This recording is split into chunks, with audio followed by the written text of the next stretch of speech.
los arrestos que se practicaron ayer, tanto a primeras horas de la noche como ya finalizando la noche casi en la madrugada, en el caso del señor Hugo Veras y en el caso de Jochi Gómez en la tarde.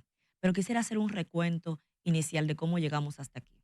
Bueno, el año pasado, justamente para esta fecha, conocimos de que la Dirección de Compras y Contrataciones emitía una resolución que suspendía un contrato y que da unos detalles de cómo se llegó a esa suspensión del contrato. Contrato que había suscrito el Intran en julio con una empresa vinculada al señor Jochi Gómez y que daba cuenta de que se iban a colocar semáforos en la ciudad capital con unos elementos de tecnología que había prometido Hugo Veras como su plan de trabajo en el Intran.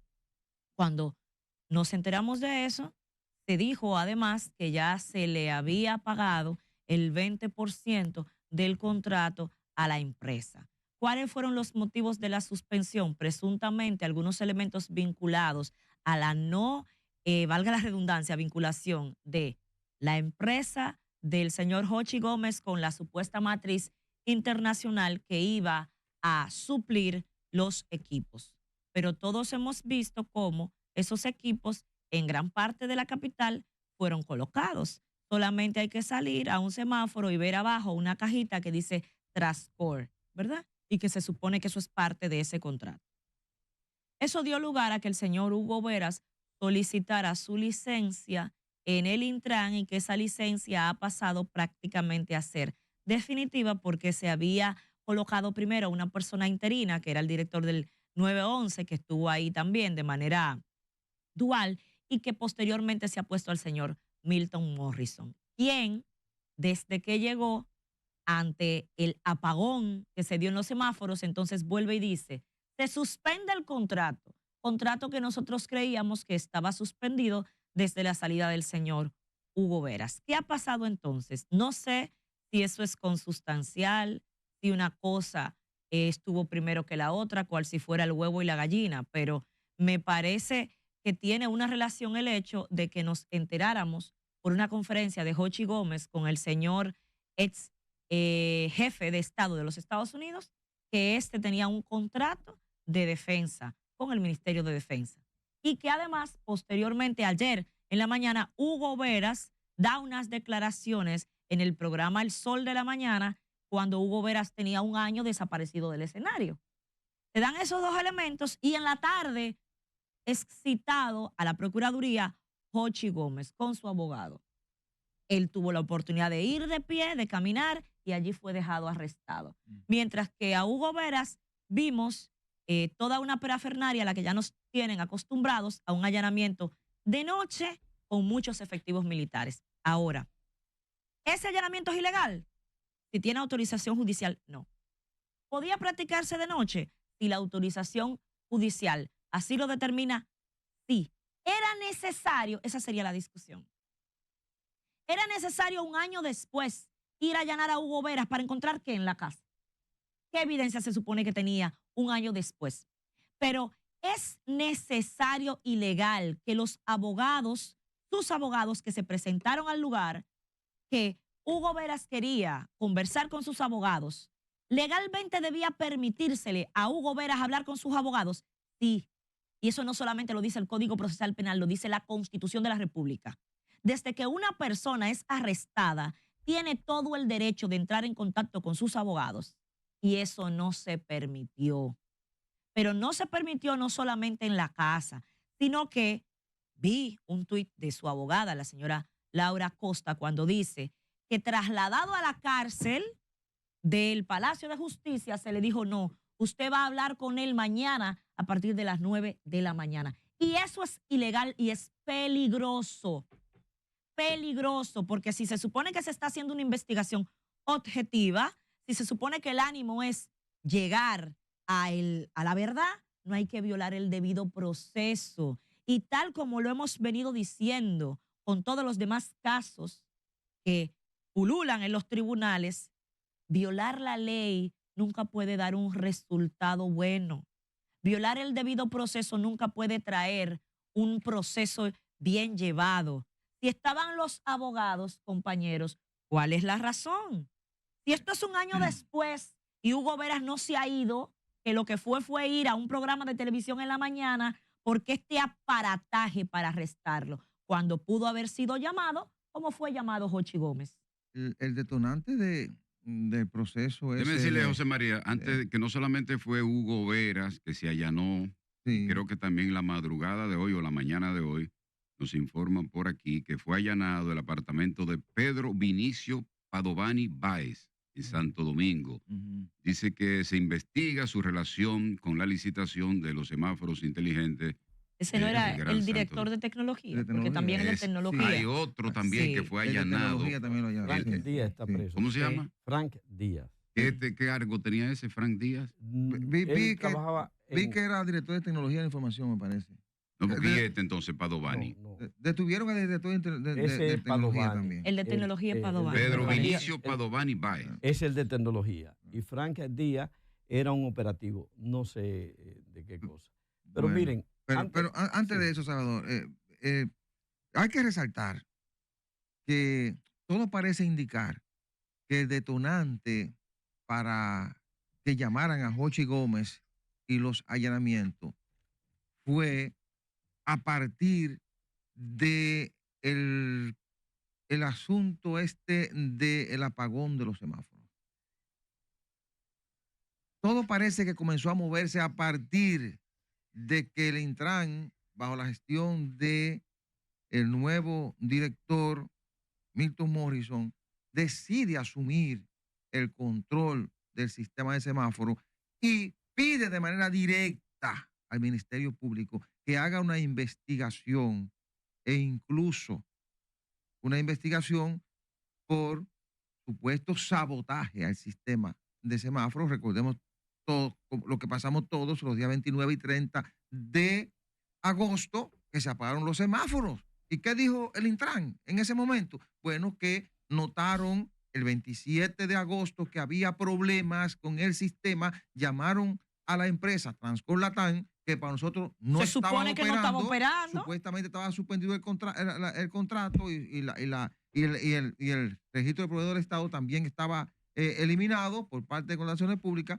Bueno, le llamaron a ellos que estaban notando una situación irregular.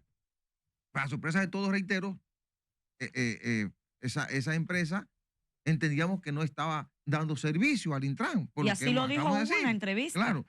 Entonces, dice el Intran, dice su director, que la respuesta de esa empresa fue apagar el sistema y que ellos decidieron asumir y pedirle al Ministerio Público de manera directa una investigación por sabotaje y una serie de imputaciones que le hace el Intran.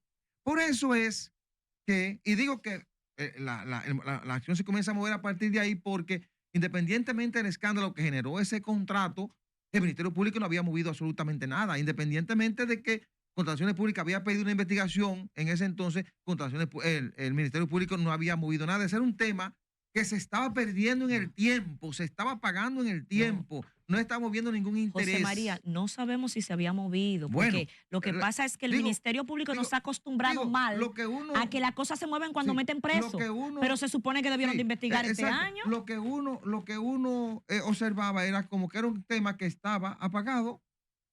Suponemos que ellos estaban investigando, pero digo que al parecer la acción se mueve a partir de ese pedimento directo y público que hace el Intran. Por eso, ante los inminentes allanamientos, Jochi Gómez trae a Mike Pompeo a una conferencia aquí a República Dominicana, y en esa conferencia Jochi Gómez dice con su abogado Carlos Balcácer, que no apareció ayer en la Suprema, no sé si fue que cambió de abogado, porque quien apareció fue Hirohito Reyes, o no sé si ambos son abogados de la empresa. Entonces, dice Jochi Gómez que, dice su abogado, que ellos van, que Jochi Gómez va a la Procuraduría porque él lo ha pedido, no porque la Procuraduría lo ha citado. Es decir, Jochi Gómez le pidió a la Procuraduría, permítanme ir a explicarle la situación. No que fue un interés movido por el Ministerio Público. Fue lo que dijo él públicamente. Entonces, se produjo lo de ayer. El interrogatorio de más de 4 horas, lo dejan detenido y luego viene el allanamiento de Hugo Veras, que, como dice Wendy, salió ayer a defenderse después de un año fuera de todo el escenario con respecto al Intran. Es decir, que la acción se comenzó a mover o se estaba moviendo, como dice Wendy, como debe trabajar el Ministerio Público. Asumimos nosotros, suponemos un proceso sin que eso esté en los medios de comunicación, pero a mí la señal que me da es que esa acción se mueve por necesidad a partir de lo ocurrido el 29 y 30 de agosto, cuando el Intran decide denunciar el sabotaje o el supuesto sabotaje y pedir la investigación al Ministerio Público. Que ojo, a la suspensión del contrato y todas las ruedas de prensa y las comunicaciones que hizo Compra y Contrataciones, que no se estila, pero lo hizo, sí, le solicitó Compra y Contrataciones a Milagros Ortiz y al Ministerio Público que hicieran la investigación desde hace un año. Sí. Una lucha, una confrontación entre organismos de seguridad con contratistas privados por el espionaje y la inteligencia es lo que ha dado lugar a esta situación en la que están envueltos el Ministerio de Defensa, el DNI, Jochi Gómez y Hugo Veras, que son dos que se perdieron en las patas de los caballos. ¿Qué pasó ahí? Hay equipos comprados a China y a Israel para escucha y para identificación facial, incluyendo un software. Hace varios meses yo lo señalaba aquí. Esos equipos que solo pueden ser comprados por el Estado, ya una vez el Estado Dominicano compró 2 de esos equipos por vía de un tercero y uno de ellos se lo vendieron a Cuba. Esos equipos, en base a un contrato con el Ministerio de Defensa, se compraron. Y otros lo compró la policía y no lo puso a funcionar. Esos equipos se llevaron al Intran para instalarlo en los semáforos. Parte de ello, sobre todo el software de identificación facial. El DNI motorizó que esa información y ese manejo de recabación de datos no podía estar en manos del sector privado, en este caso, de la empresa de Jochi Gómez, desde el Intran, sino que tenía que ser manejado de otra manera. El Ministerio de Defensa, además, mediante un contrato con la empresa de Jochi Gómez, establece y le entrega la parte tecnológica de la vigilancia de la frontera, que está en manos de la empresa de Jochi. Esa lucha por el control de la información que se recaba entre organismos de inteligencia se llevó en la pata de los caballos a Jochi y a Hugo Veras. Amén de que Contraloría había advertido en un informe junto con Compra y Contrataciones algunas cuestiones de faltas de procedimientos en lo que era el contrato que se iba a establecer entre Jochi Gómez e Intran. Sin embargo, no se lo dieron a conocer ni al Intran ni a Jochi Gómez, sino que permitieron que se llegara hasta la firma del contrato y al inicio de la ejecución de ese contrato. El tema explota con la intervención del DNI a partir de la aprobación de la ley 124, reclamando que a ellos es a quienes le compete manejar el centro de recabación de información que se había instalado en el Intran, que siguieron utilizándolo después de la salida de Hugo Veras. Y ahora explota todo en función de lo que debe ser el manejo de ese centro de inteligencia, más el manejo de la parte tecnológica de la vigilancia de la frontera en función de una nueva estrategia que implica los elementos que se dieran a conocer ayer después de la reunión del equipo de la seguridad nacional en el Ministerio de Defensa. En conclusión, En conclusión, además del atropello ayer y las irregularidades cometidas por el fiscal que representó al Ministerio Público en la casa de Hugo Veras, que impidió que Luis Rivas, que Nasser Perdomo y que Laura Acosta, en medio de un forcejeo encima de los niños de Hugo, del fiscal y algunos policías, y de las irregularidades que se han hablado en ese procedimiento. Ahora